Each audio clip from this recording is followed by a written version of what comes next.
Saya Anwar. Di sesi kali ini kita akan membahas tentang basis data terdistribusi. Jadi pokok bahasanya yang pertama pendahuluan, kemudian tipe basis data, arsitektur basis data, penyimpanan data pada sistem terdistribusi, manajemen katalog, query, join, optimasi query, mengubah data, logging, dan distributed recovery. Yang pertama pendahuluan. Pada basis data terdistribusi, data disimpan pada beberapa tempat. Setiap tempat diatur dengan suatu DBMS yang berjalan secara independen. Properti pada basis data terdistribusi ada dua, yaitu yang pertama independen data terdistribusi, yaitu pemakaian tidak perlu mengetahui letak suatu data. Kemudian transaksi terdistribusi atomik, yaitu pemakai dapat menuliskan transaksi yang mengakses dan mengubah data pada beberapa tempat. Kemudian tipe basis data terdistribusi. Terdapat dua tipe basis data terdistribusi, yaitu yang pertama homogen dan heterogen. Homogen adalah suatu sistem di mana setiap tempat menjalankan tipe DBMS yang sama. Kemudian heterogen adalah suatu sistem di mana setiap tempat yang berbeda menjalankan DBMS yang berbeda. Terdapat dua arsitektur alternatif DBMS, yaitu arsitektur client server dan arsitektur collaboration server. Arsitektur client server. Sistem client server mempunyai satu atau lebih proses klien dan proses server, dan juga sebuah proses klien dapat mengirim query pada sembarang proses server. Klien bertanggung jawab pada interface user, sedangkan server mengatur data dan mengeksekusi transaksi. Jadi seperti ini skemanya. Kemudian alasan arsitektur ini menjadi populer adalah implementasi yang relatif sederhana karena pembagian fungsi yang baik dan server yang tersentralisasi. Yang kedua, mesin server yang mahal sehingga utilitas tidak terpengaruh pada interaksi pemakai.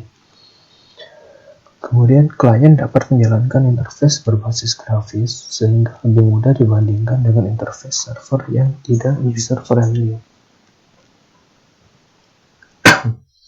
Kemudian pada saat menulis aplikasi, client server perlu diingat batasan antara klien dan server untuk menjaga komunikasi antara keduanya yang berorientasi himpunan. Khususnya membuka kursor dan mengambil tuple pada satu waktu membangkitkan beberapa pesan dan dapat diabaikan. Kemudian tadi kan client server, kemudian arsitektur collaboration server. Collaboration server digunakan untuk mengurangi perbedaan yang digunakan oleh alternatif arsitektur client server.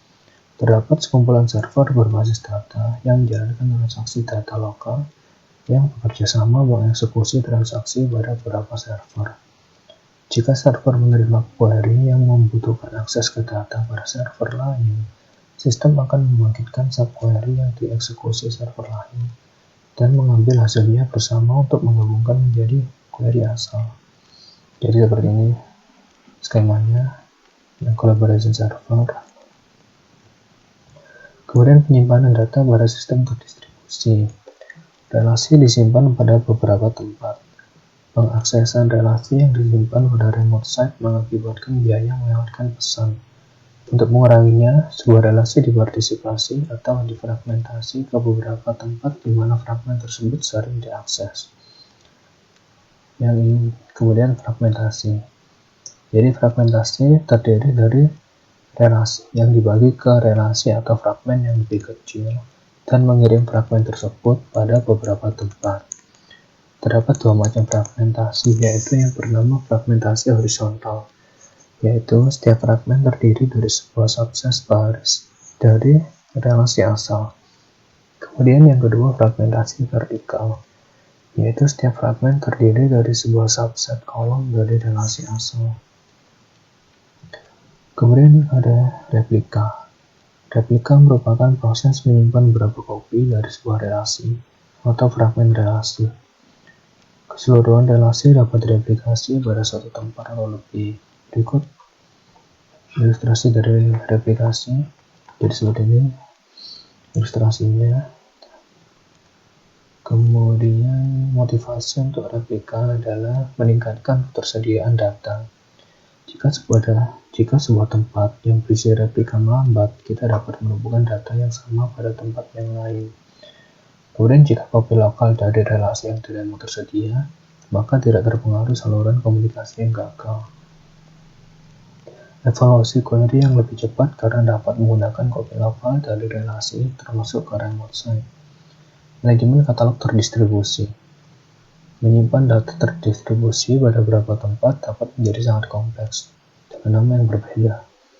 Menyimpan data bagaimana relasi defragmentasi dan deplikasi, bagaimana fragmen relasi didistribusikan ke beberapa tempat dan disimpan. Kemudian query terdistribusi. Fragmentasi horizontal. Tuple dengan rating di atas 5 pada Shanghai dan lebih besar dari sama dengan 5 pada Tokyo, maka harus dihitung sum dan count pada kedua tempat. Kemudian yang jika fragmentasi vertikal, SID dan rating pada Shanghai, SNAME pada X, SNAME dan X pada Tokyo. Kemudian yang replikasi, seller dikopikan pada kedua tempat. Joins pada DBMS terdistribusi. Contohnya London menyimpan 500 halaman seller dan Paris mempunyai 1000 halaman reservoirs. Jadi seperti ini.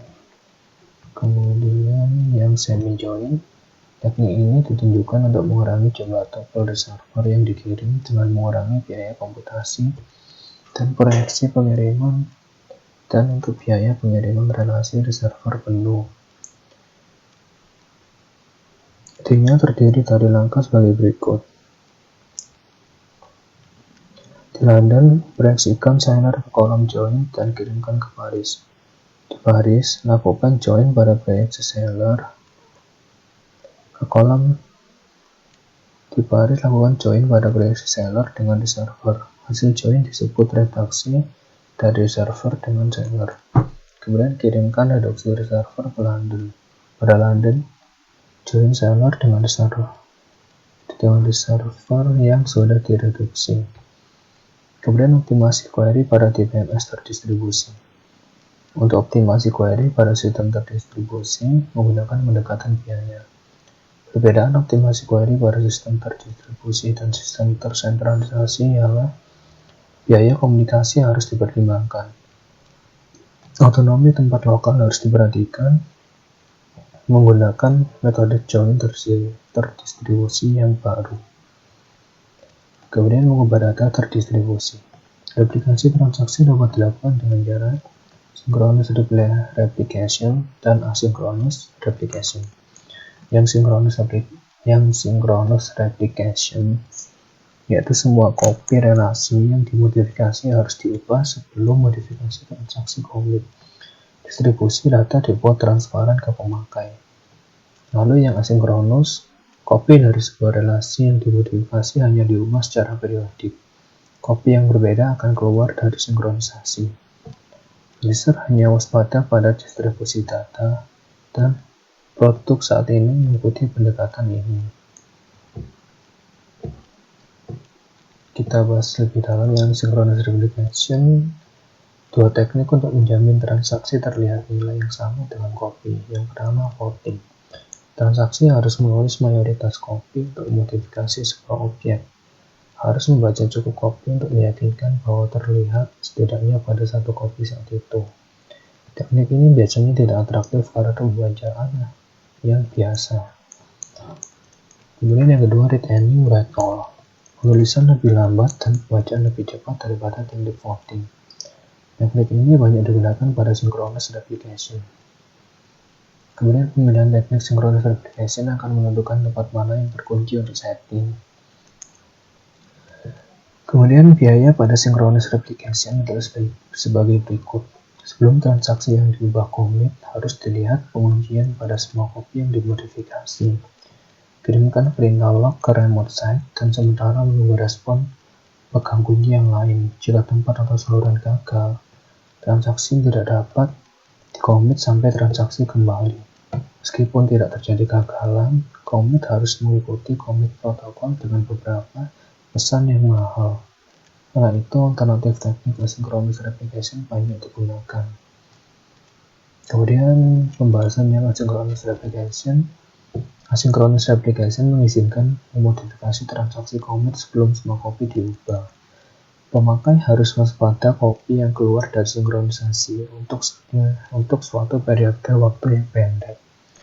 Badan teknik asynchronous replication menggunakan dua pendekatan, yaitu primary site dan peer-to-peer replication. Perbedaannya terletak pada berapa banyak copy yang dapat diubah atau copy master. Kemudian peer-to-peer replication. Lebih dari satu copy dari suatu objek dapat menjadi sebuah master. Perubahan ke copy master harus dipropaganda ke copy lain dengan cara yang berlainan. Jika dua copy master diubah dan terjadi suatu konflik harus dipecahkan. Teknik ini bagus digunakan jika konflik tidak terjadi. Misalnya setiap tempat master memiliki fragmen disjoint dan data dan yang memiliki hak pengubahan dimiliki oleh satu master pada satu waktu. Kemudian primary site replication.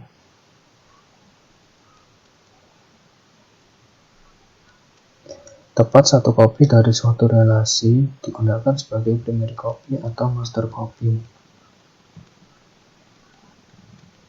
Replika pada tempat lain tidak langsung diubah. Primary copy dipublikasikan, kemudian tempat lain menjalankan fragmen ke relasi ini. Terdapat beberapa copy sekunder. Isu utama adalah bagaimana pengubahan primary copy dapat dipropaganda ke copy sekunder. Hal ini dapat dilakukan dalam dua langkah. Yang pertama yaitu ambil pengubahan yang dibuat dengan transaksi commit. Kemudian yang kedua, aplikasikan perubahan tersebut. Implementasi primary site pada asynchronous replication. Isu utama dalam mengimplementasi primary site replication adalah menentukan berapa banyak perubahan ke primary copy dipropaganda ke copy sekunder. Perubahan biasanya dipropaganda dalam dua langkah, yaitu capture dan apply. Perubahan dibuat dengan transaksi commit ke primary copy yang diidentifikasi selama langkah capture dan dipropaganda ke copy sekunder selama langkah apply. Mengimplementasi langkah capture. Langkah capture diimplementasikan dengan satu dari dua pendekatan, yaitu log-based capture dan procedural capture.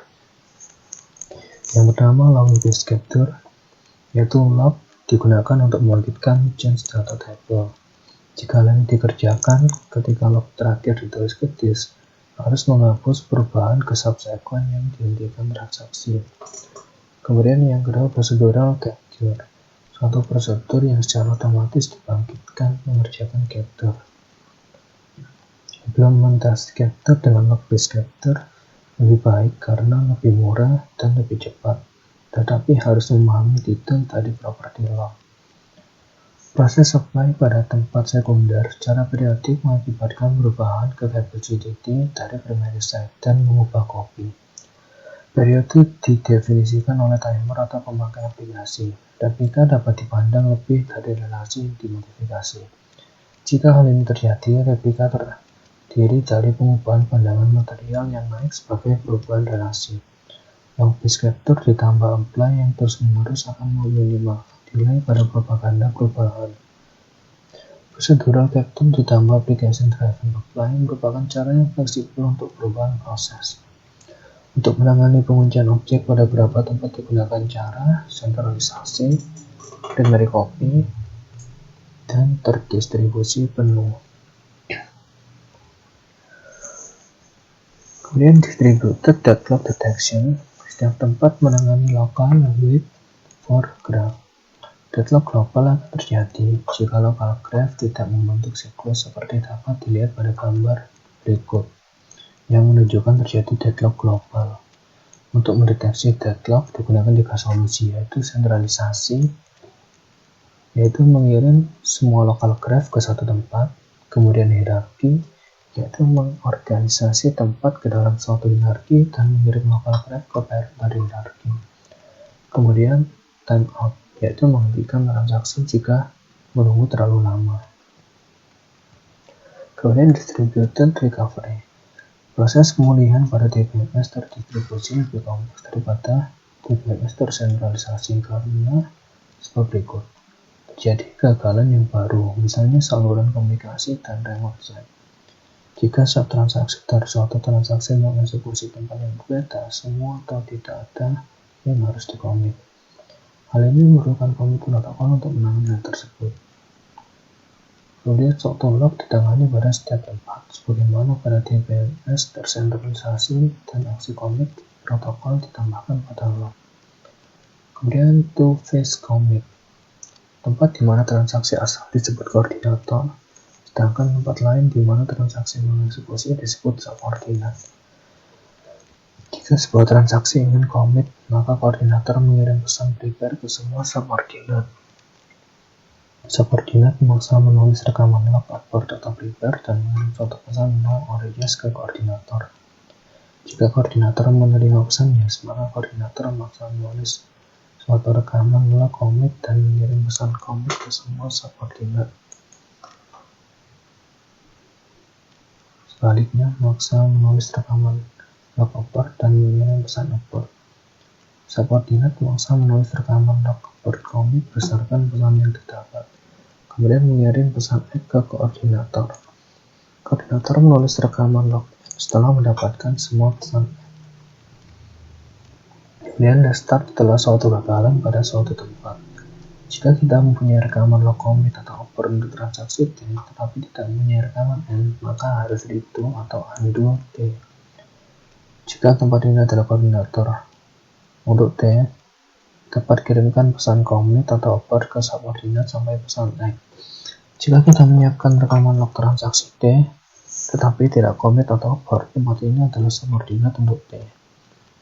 Subordinat terus menghubungi koordinator untuk menemukan status T, kemudian menulis rekaman log commit atau abort T dan menulis rekaman log N. Jika kita tidak menyediakan rekaman log untuk T, cara sebenarnya akan abort dan undo T. Tempat ini kemungkinan koordinator, jika iya subordinat mungkin mengirim pesan. Jika koordinator untuk transaksi gagal, subordinat yang memilih yes tidak dapat memutuskan apakah commit atau abort T sampai koordinator pilih. Pada saat itu T akan diblok. Meskipun jika semua subordinat saling mengetahui, maka transaksi akan diblok sampai satu dari subordinat minimal. Jika suatu remote site tidak merespons sebuah commit protokol untuk transaksi T, baik karena tempat gagal atau saluran gagal, jika tempat tersebut adalah koordinator untuk T, maka abort T. Jika tempat tersebut adalah subordinat dan tidak memiliki yes, maka harus abort T. Jika tempat tersebut adalah subordinat dan memiliki yes, maka akan diblok sampai koordinator merespon. Pesan egg digunakan untuk menyampaikan koordinator bahwa koordinator dapat meninggalkan suatu transaksi. Sampai koordinator menerima semua egg, koordinator harus mengirimkan T pada telepon transaksi. Jika koordinator gagal setelah mengirim pesan siap tetapi sebelum menulis rekaman log commit atau abort, jika koordinator kembali maka akan abort transaksi. Jika subtransaksi tidak diubah, status commit atau abort tidak relevan. Kemudian kita ke latihan soal. Apakah keuntungan DBMS terdistribusi dibandingkan dengan DBMS tersentralisasi? Yaitu pada basis data terdistribusi, data disimpan pada beberapa lokasi dengan tujuan untuk membuat distribusi yang transparan. Pada basis data terdistribusi juga, distributed data independence dan distributed transaksi atomicity dapat terjadi. Jika semua lokasi menjalankan perangkat lunak DBMS yang sama, sistem disebut homogen. Selain itu disebut heterogen, sedangkan tidak demikian pada DBMS tersentralisasi. Jadi gambarkan arsitektur client server dan collaboration server. Jadi seperti ini gambar arsitektur dari client server, jadi client server, kemudian collaboration server. Pada arsitektur collaboration server, jika suatu transaksi dikirim ke DBMS, akan digambarkan bagaimana aktivitas tempat yang berbeda dikoordinasi. Secara khusus, gambarkan aturan manajer transaksi pada tempat berbeda.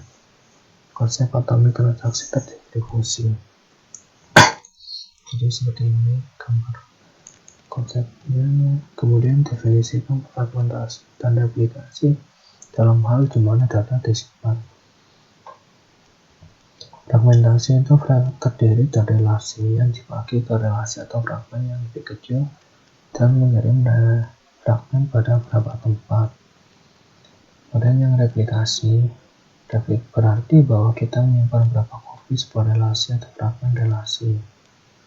Kemudian latihan 5, apakah perbedaan antara replikasi sinkronus dan asinkronus?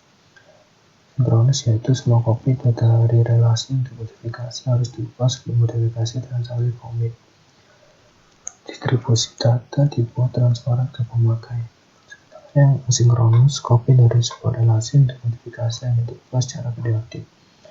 Kopi yang berbeda akan keluar dari sinkronisasi. User hanya waspada pada distribusi data. Produk saat ini mengikuti pendekatan ini. Ada contoh definisi distributed data independence. Jadi, ia adalah pemakai tidak perlu mengetahui lokasi data. Bagaimana teknik voting dan recount return juga menghasilkan pada replikasi sinkronus. Jadi voting transaksi harus menulis mayoritas kopi untuk memodifikasi sebuah objek, harus membaca cukup kopi untuk meyakinkan bahwa terlihat setidaknya satu kali kopi saat itu. Misalnya terdapat 10 kopi, 7 penulisan untuk perubahan, dan 4 kopi untuk pembacaan. Setiap kopi mempunyai nomor versi. Type ini biasanya tidak atraktif karena pembacaan adalah hal yang biasa. Kemudian read any, write all. Penulisan lebih lambat dari pembacaan lebih cepat daripada teknik voting. Karena ini banyak digunakan pada synchronous replication. Kemudian berikan penjelasan bagaimana synchronous replication diimplementasikan. Jadi implementasi primary set pada synchronous replication, terutama dalam mengimplementasi primary set replication adalah menentukan berapa banyak perubahan ke primary copy dipropagandakan ke copy sekunder. Perubahan biasanya dipropaganda dalam 2 langkah, yaitu capture dan apply. Perubahan dibuat dengan transaksi commit ke primary copy yang diidentifikasi selama langkah capture dan dipropaganda ke copy sekunder selama langkah apply. Implementasi langkah capture. Langkah capture diimplementasi dengan satu dari 2 pendekatan, yaitu log-based capture dan procedural capture. Kemudian proses apply pada tempat sekunder secara kreatif mengakibatkan perubahan ke tabel CDD dari primary set dan mengubah copy. Kemudian perbedaan antara log-based dan procedural untuk implementasi capture.